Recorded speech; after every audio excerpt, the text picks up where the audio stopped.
Então aqui, né, gente, voltando aqui à aula, né, inquérito policial, né, ficou um pouquinho extenso aqui, né, um pouco repetitivo, até porque inquérito policial é uma das matérias mais importantes no processo penal, então nós temos que massacrá-la, né, repetir mesmo para poder cravar no teu coração.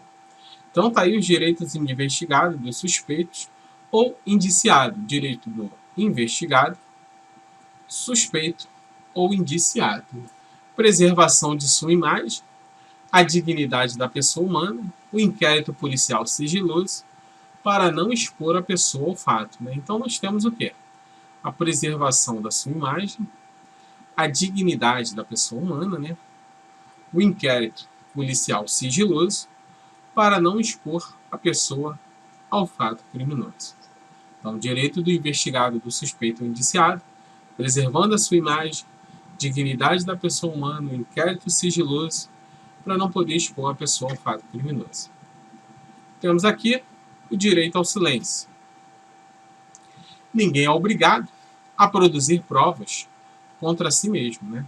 O direito ao silêncio é baseado nisso, em relação à dignidade da pessoa humana, que ninguém é obrigado a produzir provas contra si mesmo. Temos aí o exame de alcoolemia, né, o bafômetro, padrão grafotécnico também, exame de DNA, e a reprodução simulada dos fatos. Então, ninguém é obrigado a produzir provas contra si mesmo. O exemplo, a alcoolemia, né, o bafômetro, o padrão grafotécnico, o exame de DNA, bem como reprodução simulada dos fatos. STJ, conduta passiva e ativa. Não pode obrigar o indivíduo a ter uma conduta ativa.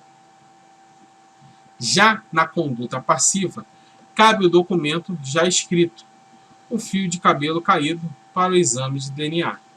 Então, o STJ, né, diz que não pode obrigar o indivíduo a ter uma conduta ativa, né, a forçar a ele, vamos tirar aqui, me dá um pedaço do seu cabelo, vamos tirar um exame de sangue.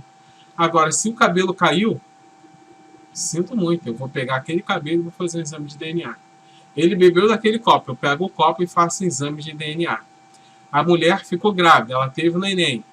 Então, vai pegar ali uma parte do sangue, da placenta, e vai fazer o exame de DNA. Ou seja, é uma conduta passiva e não ativa. O STF, externa corporis. Então, é o exame externa corporis, admitido pelo STF. E o interna corporis, conduta invasiva, o STF não admite. O externa corporis, admitido pelo STF. O interna corporis é uma conduta invasiva que o STF não admite. Uma detenta alegou ter sido estuprada por um carcereiro. Negou fazer o exame de DNA.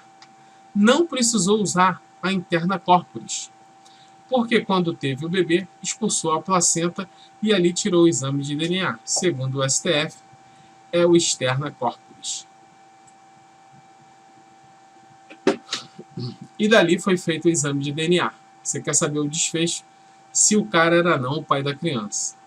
Eu não tenho essa informação, mas provavelmente é. 1. Provas irrepetíveis em razão da sua natureza.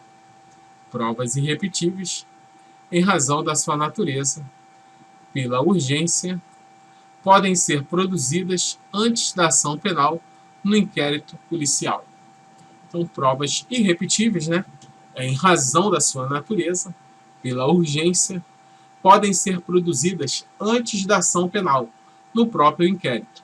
Então, as provas irrepetíveis em razão da sua natureza, elas, pela urgência, elas podem ser produzidas antes da ação penal.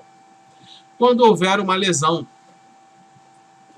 fez um exame de corpo de delito no inquérito policial, depois passa com remédios para poder ficar logo curado, porque fica logo curado, né? Não vai esperar ter ação penal para poder fazer ali, colher a prova do exame de corpo de delito, porque no machucado a pessoa se cura naturalmente. Arrombar a casa, vai fazer o exame de corpo de delito ali no arrombamento, para depois consertar. Ninguém vai ficar com a porta arrombada, né? Vai morar numa casa com a porta arrombada. Conserta ainda no inquérito. Testemunha em estado terminal vai colher ali o depoimento, né, da testemunha em estado terminal, né? Não vai esperar até a ação penal, porque a testemunha pode vir a óbito. E acolhida no próprio inquérito policial. Não podem ser repetidas na ação penal, em razão da sua natureza e da sua urgência. Elas não podem ser repetidas na ação penal, em razão da sua natureza e da sua urgência. São provas irrepetíveis em razão da sua natureza e pela urgência. O STJ. O mero esquecimento não é fundamento para ter a produção antecipada de provas, que é feito no inquérito policial. O mero esquecimento não é fundamento para ter a produção antecipada de provas. Então você vai colher o depoimento de uma testemunha, né? Acolhe logo o depoimento, porque senão ela vai esquecer. Não é fundamento para ter uma produção antecipada de provas. Que a pessoa sofreu ali, né? Foi vítima de tentativa de homicídio, né? Ou foi lesado no seu patrimônio, ela não vai esquecer aquele feito. Poderá contestar o ECD, o exame de corpo de delito, na ação penal. Então, poderá contestar o exame de corpo de delito na ação penal, audiência de instrução e julgamento. Então, na audiência de instrução e julgamento, pode contestar o exame de corpo de delito feito aonde? No inquérito policial. Temos a prova inaudita aptero à parte, né? Que é a prova, né, que vai contestar depois uma interceptação telefônica, né, que a parte vai contestar depois, prova inaudita altera a parte. O contraditório é diferido, ou seja, no futuro. Ele poderá ser contestado aonde? Na AIJ, que é uma prova ilícita. Poderá ser contestado na audiência de instrução e julgamento. Temos o artigo 23, né? Ao fazer a remessa dos autos do inquérito ao juiz competente, então, ao fazer a remessa dos autos do inquérito, para quem? Para o juiz competente. A autoridade policial, então, você vai remeter os autos do inquérito para um juiz competente. E a autoridade policial, você vai fazer um ofício ao Instituto de Educação e Estatística ou repartição congênere, mencionando os juízes a que tiverem sido distribuídos e os dados relativos à infração penal e à pessoa do indiciado. Ao fazer a remessa, você, como delegado, ao fazer a remessa para o juiz competente, você vai oficiar o Instituto de Identificação e Estatística ou repartição congênere, mencionando os juízes a que tiverem sido distribuídos os dados relativos à infração penal e à pessoa do indiciado. Vai ser naturalmente ao ISP, Instituto de Segurança Pública do Rio de Janeiro, né? Você vai oferecer esses dados para ele poder fazer o quê? Um relatório em relação àquele crime, no local e tudo mais. No Rio de Janeiro, o delegado manda o inquérito para as centrais de inquérito, órgão do Ministério Público e dos juízes. Nas centrais existe o PIP, a Promotoria de Instruções Penais. Aqui é um procedimento do Rio de Janeiro, tá, gente? Não é um procedimento que seja padrão em todos os estados. Então, o delegado manda para o inquérito para a central de inquérito, né? Que foi feito, né? Um órgão do Ministério Público junto com o juiz competente. Nas centrais existe o PIP, que é a Promotoria de Instruções Penais. Nós temos a discricionariedade diferente de arbitrariedade. Discricionariedade é diferente de arbitrariedade. Que a arbitrariedade, nós temos o quê? O abuso de poder. Discricionário é quando a autoridade tem uma certa liberdade para realizar algo. A arbitrariedade, ela está indo além da sua competência. Um abuso de poder. Liberdade de agir. Tem os limites. Se ofender a legalidade, se ofender a dignidade da pessoa humana, extrapola a discricionariedade e vai para a arbitrariedade. Você ofende a legalidade, ofendendo a legalidade, se ofender a dignidade da pessoa humana, extrapola a discricionariedade e já é caso de arbitrariedade. Assim como ofender a legalidade, também é caso de arbitrariedade. Súmula vinculante número 11. Só é lícito o uso de algemas em casos de resistência e de fundado receio de fuga, ou de perigo à integridade física própria ou alheia, por parte do preso ou de terceiro, justificada a excepcionalidade por escrito, sob pena de responsabilidade disciplinar, civil e penal do agente ou da autoridade, e de nulidade da prisão e do ato processual a que se refere, sem prejuízo da responsabilidade civil do Estado. Então, só é lícito o uso de algemas em determinados casos. Quais deles? Em casos de resistência, então aqui está o primeiro caso de resistência, de fundado receio de fuga, que é o segundo caso, perigo à integridade física própria ou alheia, o terceiro caso, por parte do preso ou de terceiro. Então, só é lícito o uso de algemas em 3 casos: de resistência, fundado receio de fuga e perigo à integridade física própria ou alheia, por parte do preso ou de terceiros. Justificado que a excepcionalidade por escrito. Então, precisa ser justificado por escrito que você está usando algema em caso de resistência, em caso de fundado receio de fuga e perigo à integridade física própria ou alheia. Sob pena de quê? Então, se você não justificar por escrito, tem uma pena. Qual é a pena? Temos a responsabilidade o quê? Disciplinar, civil e penal do agente ou da autoridade e de quê? Nulidade da prisão. Então, além da responsabilidade disciplinar do agente e da autoridade, civil e penal, também temos a nulidade da prisão e do ato processual. Temos a nulidade da prisão e a nulidade do ato processual que se refere, sem prejuízo da responsabilidade civil do Estado.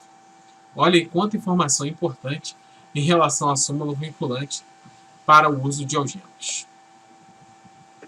Artigo 158. Quando a infração deixar vestígios, será indispensável, ato vinculado, precisa ser feito o exame de corpo de delito, direto ou indireto, não podendo suprimir o quê? O exame de corpo de delito, a confissão do acusado.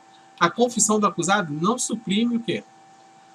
O exame de corpo de delito. Então, quando a infração deixar vestígios, é indispensável, ou seja, não é discricionário, é um ato vinculado. Tem que fazer o exame de corpo de delito, direto ou indireto, não podendo suprir o quê? A confissão do acusado. Nós temos o parágrafo único. Dar-se-á prioridade à realização do exame de corpo de delito. Então, quem tem prioridade? Quando se trata de crime que envolve o quê?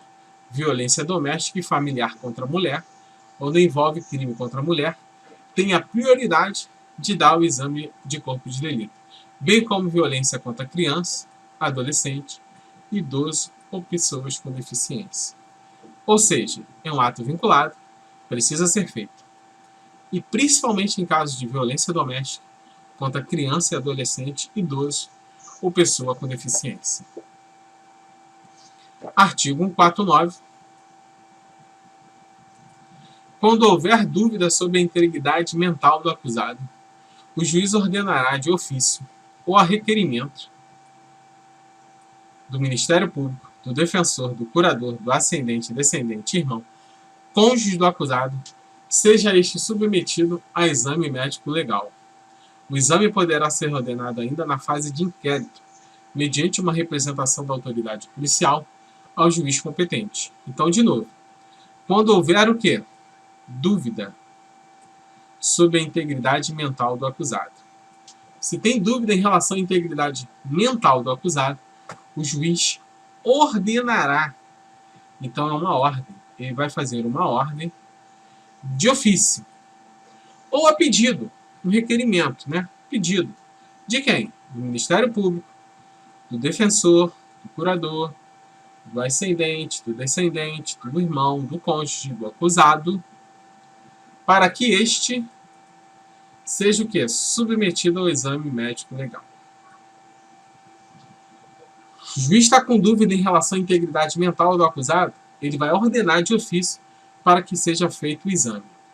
Ou, a requerimento do Ministério Público, do defensor, do curador, do ascendente, descendente, irmão ou cônjuge do acusado, para que seja feito o exame em relação à integridade mental dele. E o exame poderá ainda ser feito na fase de inquérito policial. Artigo 395. A denúncia ou a queixa será rejeitada quando... Então nós temos a denúncia, né, que você sabe que é usada em relação para propor a ação penal pública, e nós temos que a queixa para propor uma ação penal privada. Ela será rejeitada quando for o quê? Manifestamente o quê? Inepta. Se ela for inepta, será rejeitada pelo juiz. Quando a peça não for bem feita, né, estiver faltando alguma coisa. Faltar um pressuposto processual. Faltar o quê? Um pressuposto processual ou uma condição para o exercício da ação penal, uma condição para o exercício da ação penal, ou faltar justa causa. Faltar justa causa para o exercício da ação penal. Então, a denúncia ou a queixa será rejeitada quando ela for inepta, quando faltar um pressuposto processual ou uma condição para o exercício da ação penal ou justa causa para o exercício da ação penal.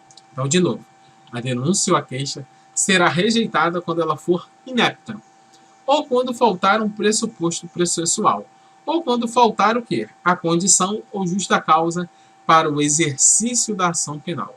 Então, nós temos aqui, né, a condição ou o quê? Ou a justa causa para o exercício da ação penal. Artigo 2º. Não será admitida a interceptação de comunicações telefônicas quando ocorrer qualquer das seguintes hipóteses. Aqui não é do CPP não, tá, gente? Não será admitida a interceptação de comunicações telefônicas quando ocorrer qualquer das seguintes hipóteses. Não houver indícios razoáveis de quê? De autoria ou participação na infração penal. Não houve indícios razoáveis de autoria e de participação da infração penal. Não vai ser admitida a interceptação da comunicação telefônica. A prova puder ser feita por outros meios disponíveis. Quando a prova puder ser feita por outros meios disponíveis. Ele quer ir para o lado mais fácil, mas pode ter provas por outros meios disponíveis.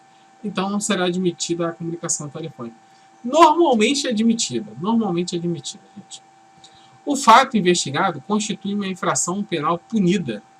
O fato investigado constitui uma infração penal punida, no máximo com pena de detenção.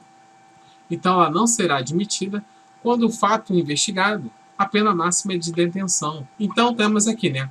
A pena de reclusão é aplicada às condenações mais severas. O regime de cumprimento ele pode ser fechado, semiaberto ou aberto, e normalmente é cumprido em estabelecimento de segurança máxima ou média. Já a pena de detenção é aplicada para condenações mais leves e não admite que o início do cumprimento seja em regime fechado, de reclusão.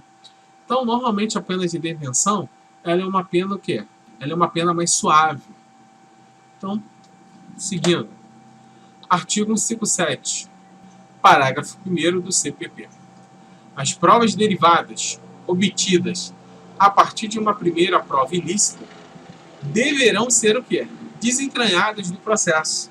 Então, as provas derivadas obtidas a partir de uma primeira prova ilícita, elas devem ser desentranhadas do processo, salvo se puderem ser obtidas de outros meios, de uma fonte independente da prova que foi ilícita. É a teoria do fruto da árvore envenenada. Então, nós temos a Lei 9.296, né, que é a Lei da Interceptação Telefônica, no seu artigo 3º, a interceptação das comunicações telefônicas poderá ser determinada pelo juiz de ofício ou a requerimento. Então, ela pode ser determinada de ofício ou a requerimento pelo juiz. Por representante do Ministério Público na investigação criminal e na instrução processual penal. Pelo representante do Ministério Público na investigação criminal ou na instrução processual penal. não poderia o magistrado ter autorizado a interceptação telefônica para investigar crime que a lei combine a pena máxima de detenção. Se a pena máxima para aquele crime é de detenção, a interceptação telefônica ela não deve ser autorizada. A partir dessa violação, a legislação pertinente, a prova obtida por intermédio da interceptação, ela é ilegal. Se for autorizada a interceptação telefônica em razão desse crime de pena máxima de detenção, ela será uma interceptação ilegal e é tida por inadmissível, ex-sivi do artigo 57 do CPP, e deve ser desentranhada do auto do processo penal. Artigo 28.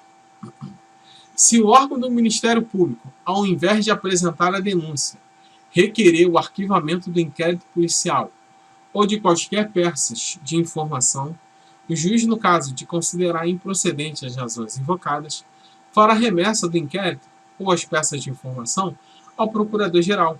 Este oferecerá a denúncia, designará um outro órgão do Ministério Público para oferecê-la, ou ele vai insistir no pedido do arquivamento. Insistindo no pedido do arquivamento, o juiz não tem outra saída e tem que arquivar o inquérito. O inquérito tem um valor probatório relativo, mesmo porque os elementos de informação no inquérito policial não são colhidos sob a égide de quê? Do contraditório e da ampla defesa, e nem da presença do magistrado. Então, o inquérito policial ele tem um valor probatório relativo, né? Por quê? Porque ele tem um valor probatório relativo. Porque ele colhe informações, ele colhe indícios, né? Informações, vai colhendo as informações e vai colocando no inquérito. Por que é um valor probatório relativo? Porque as informações colhidas, elas não têm ali a presença de um magistrado, não pode ser contraditada e ter uma ampla defesa. Por isso, seu valor probatório é relativo. Não é absoluto, né? Que está no inquérito, acabou. Não é assim. Então, de novo aqui na página, né? Se o órgão do Ministério Público, ao invés de apresentar a denúncia, requerer o arquivamento do inquérito policial ou de qualquer peça de informações, o juiz, no caso de considerar improcedente as razões invocadas, fará, então, o Ministério Público pediu o arquivamento. O juiz entende que não deve arquivar. Ele vai remeter para quem? Para o Procurador-Geral. Este vai oferecer a denúncia, oferecerá a denúncia designando um outro promotor, ou ele vai insistir no arquivamento. Insistindo no arquivamento, o juiz não tem outra saída a não ser arquivar o quê? O inquérito policial. E o inquérito policial tem um valor probatório relativo, porque só colhe elementos de informações no inquérito, não são colhidos sobre o quê? Sobre a égide do contraditório da ampla defesa e nem na presença de um magistrado. Por isso tem valor probatório relativo. Artigo 7º. Para verificar a possibilidade de haver a infração ter sido praticada de determinado modo, a autoridade policial poderá proceder à reprodução simulada dos fatos, desde que esta não contrarie a moralidade ou a ordem pública. Para verificar a possibilidade de haver a infração sido praticada em determinado modo, a autoridade policial poderá proceder à reprodução simulada dos fatos, desde que essa não contrarie a moralidade ou a ordem pública dos fatos. Temos aí, né, um ocorrido, a troca de tiro entre policiais e criminosos, onde teve duas meninas, né, infelizmente alvejadas, e a população diz que os disparos foram vieram da polícia. A Polícia Civil foi fazer reprodução simulada. Em relação à noite, né, estava de noite, o carro da polícia, se dava para ver ou não, porque não estava com a sirene ligada, estava com a luz apagada, para poder ver, né, a direção do tiro e tudo mais. Para ver realmente se o tiro foi que alvejou as meninas foi da polícia ou não. O Ministério Público não poderá requerer a devolução do inquérito à autoridade policial. O Ministério Público não poderá requerer a devolução do inquérito à autoridade policial. Então, o Ministério Público não poderá requerer, fazer o pedido, a devolução do inquérito à autoridade policial, senão por novas diligências, imprescindíveis ao florescimento da denúncia. Se tiver novas diligências, a autoridade policial pode requerer a devolução dos autos do inquérito. A ação penal pública incondicionada, que pode ser instaurada sem a provocação ou a representação. Então, a ação penal pública incondicionada, nós vimos, que é instaurada sem a provocação ou a representação. Já a ação penal pública condicionada à representação, ela precisa ser instaurada por provocação ou representação. E nós temos a súmula 524, arquivado o inquérito policial por despacho do juiz e a requerimento do promotor de justiça, não pode a ação penal ser iniciada sem novas provas. Então, o inquérito policial foi arquivado. Não pode dar andamento à ação penal. Só pode dar andamento à ação penal se houver novas provas em relação ao inquérito policial. Caso contrário, não pode dar andamento à ação penal. Artigo 25. A representação será irretratável depois de oferecida a denúncia. A representação será o quê? Irretratável depois de oferecida a denúncia. A denúncia é o quê? É em caso de ação penal pública. Ofereceu denúncia em caso de ação penal pública. E em caso de ação penal pública, quem é o autor é o Ministério Público. Logo, não pode ser retratável. O Ministério Público ele não pode falar: não vou entrar não com a ação penal pública. Ele é obrigado a entrar. O inquérito policial é pré-processual e está a cargo da Polícia Judiciária. O inquérito policial, ele é o quê? Ele é um procedimento administrativo. Ele é antes do processo. E é o quê? É de incumbência da Polícia Judiciária. Está lá no artigo 144 da Constituição, que nos diz o seguinte. Aqui é o quê? 144 da Carta Magna, da Constituição Federal. A segurança pública é dever do Estado, direito e responsabilidade de todos. Então, a segurança pública é dever do Estado. É um dever do Estado dar segurança ao público. Direito e responsabilidade de todos. É um direito e responsabilidade de todos. É exercida para a preservação da ordem pública. Ela é exercida para preservar a ordem pública e para dar segurança às pessoas e ao patrimônio. Incolumidade significa dar segurança. Então é o quê? Dar segurança às pessoas e ao patrimônio, através dos seguintes órgãos. Então, a segurança pública é o dever do Estado, direito e responsabilidade de todos, é exercida para preservar a ordem pública. Então, a segurança pública ela é exercida para preservar a ordem pública e para dar segurança às pessoas e do patrimônio, através dos seguintes órgãos: da Polícia Federal, da PRF, da Polícia Ferroviária, Polícia Civis, Militares e Corpo de Bombeiros. Parágrafo 1º. A Polícia Federal, instituída por lei como órgão permanente, organizado e mantido pela União, estruturado em carreira, destinar-se ao quê? Então, a Polícia Federal, para você que vai fazer a Polícia Federal, tem que cravar o artigo 144 e esse parágrafo e incisos no teu coração. Instituída por lei, ela é instituída por lei como um órgão que permanente, organizado e mantido pela União, estruturado em carreira, que destina-se quê? Para apurar infrações penais. Ela apura as infrações penais contra a ordem política, social e detrimento de bens, serviços e interesses da União e de suas entidades autárquicas, empresas públicas. Apurar infrações penais contra a ordem política e social. Apurar infrações penais contra a ordem política e social, ou em detrimento de bens e serviços e interesses da União, das suas entidades autárquicas e empresas públicas, assim como outras infrações cuja prática tenha repercussão interestadual ou internacional, e outras infrações com repercussão interestadual ou internacional e exija uma repressão uniforme. Inciso 2. Prevenir e reprimir o tráfico ilícito de entorpecentes e drogas afins. Então, compete à Polícia Federal prevenir e reprimir o tráfico ilícito de entorpecentes e drogas afins, o contrabando e o descaminho. A gente vê muito aí na reportagem da Polícia Federal em relação ao contrabando de cigarro do Paraguai. Então tá aí, prevenir e reprimir o tráfico ilícito de entorpecentes e drogas afins, Colômbia, contrabando de cigarro do Paraguai e descaminho, sem prejuízo da ação fazendária e de outros órgãos públicos nas respectivas áreas de competência. Exercer a função de polícia marítima. Então, a Polícia Federal ela exerce a polícia marítima, aeroportuária e de fronteiras. Então, você vê que não tem material humano. A Polícia Federal não tem como dar conta disso. Então, a Constituição Federal, olha quanta competência cabe à Polícia Federal. Então, assim, não tem como dar conta de tudo isso. Ela é polícia marítima, aeroportuária, de fronteira. Não tem material humano para tudo isso.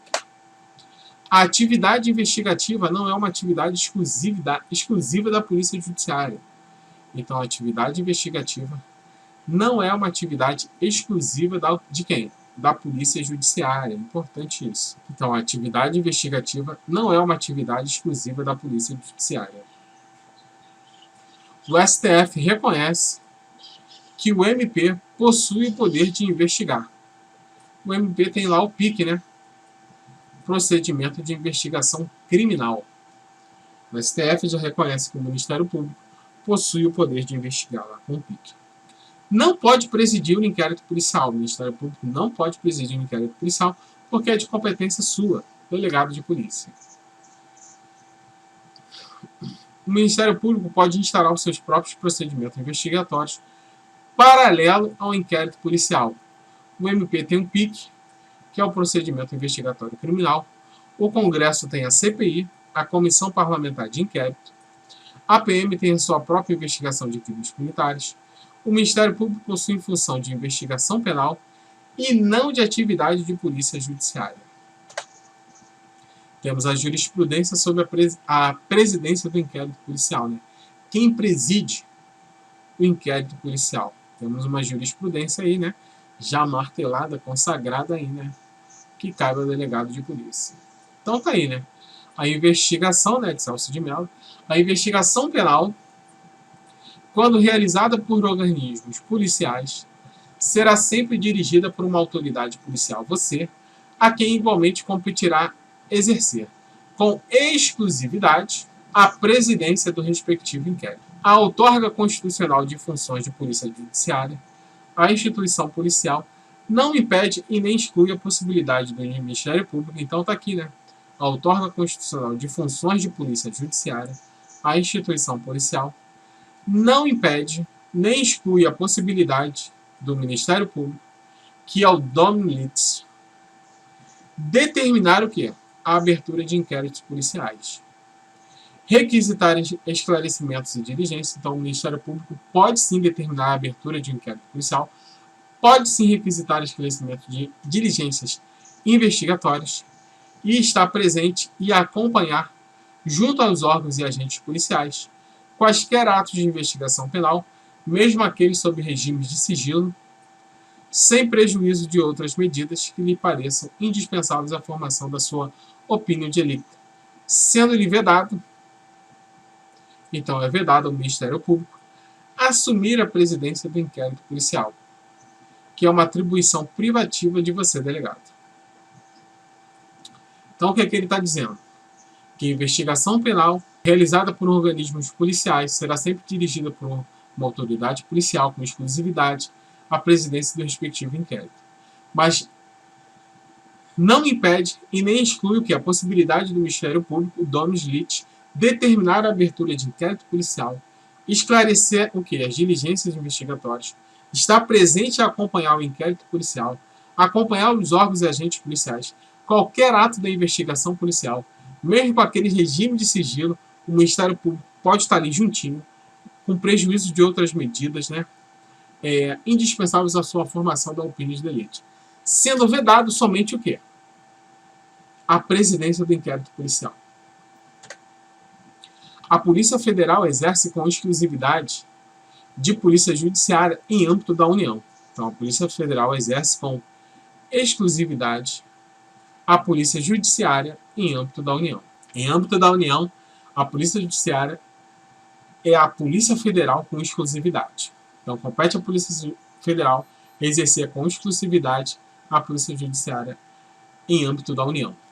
Há diferença na função de Polícia Judiciária e de investigação criminal. Então, a função de Polícia Judiciária é uma, investigação criminal é outra. Função policial judiciária após o crime, segurança administrativa, né? Atua antes do crime ocorrer. Então, nós temos aqui a Polícia Judiciária, ela atua após o crime. Já a de segurança, a Polícia de Segurança, a Polícia Administrativa, ela atua antes do crime ocorrer. É uma atividade ostensiva para evitar que o crime ocorra. Nós temos aí o quê? A PM. Então, a função da Polícia Judiciária é após o crime. Ela vai fazer todo um trabalho de investigação. A Polícia Administrativa de Segurança atua antes do crime ocorrer. É atividade ostensiva para evitar que o crime ocorra. É uma atividade ostensiva.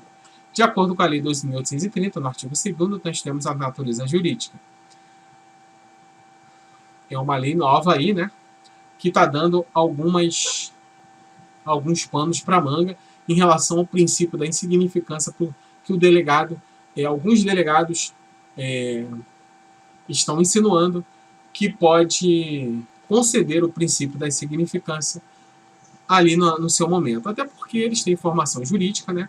Podem, no meu entender, podem sim conceder o princípio da insignificância. Mas o Ministério Público diz que não. Não é só uma autoridade administrativa. Então, segundo o artigo 2º dessa lei, diz que o delegado de polícia não é só uma autoridade administrativa. O delegado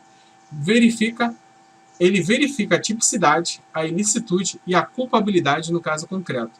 De acordo com este artigo, o delegado pode aplicar o princípio da insignificância para a minoria da doutrina. Então, o artigo 2º da Lei 2.830, temos a natureza jurídica, né, que não é só uma autoridade administrativa delegado. Ele verifica a tipicidade, a ilicitude e a culpabilidade no caso concreto, para verificar realmente se aquele malandro se vale a pena abrir um inquérito ou não, ou indiciar ele para um inquérito policial ou não. De acordo com este artigo, o delegado pode aplicar o princípio da insignificância para a minoria da doutrina. E, no meu entender, ele pode sim aplicar o princípio da insignificância. Está ganhando força, mas vamos colocar como a minoria aí. A natureza jurídica pode sim reconhecer o princípio da insignificância aí para o delegado. É uma matéria ainda de divergência entre doutrinadores. Este artigo despertou que há uma autorização legal dada ao delegado, com força de natureza jurídica, exercida por ele na condução do inquérito policial, que pode apreciar o princípio da insignificância. Quem preside o inquérito policial é o delegado. O Ministério Público pode investigar de acordo com o PIC, Procedimento Investigatório Criminal. Nós temos a finalidade do inquérito policial, que é o MAC, materialidade, autoria e as circunstâncias do crime. A finalidade do inquérito policial é o MAC, materialidade, autoria e circunstâncias do crime. Materialidade, saber se o crime existiu ou não. Qual foi a materialidade? O que houve aí? Houve uma morte? Então houve o crime. Tem um corpo? Houve o crime. Autoria. Quem foi que fez? Quem é o autor? Quem praticou o delito? E as circunstâncias do crime? Como ocorreu o crime? Então, a vocação e distribuição do inquérito policial vai ficar para a próxima aula. Para você que gostou, deixe o seu like, se inscreva no canal, curta o canal aí. Não sai daí não, rapidinho, é só para tomar uma água e eu já volto já.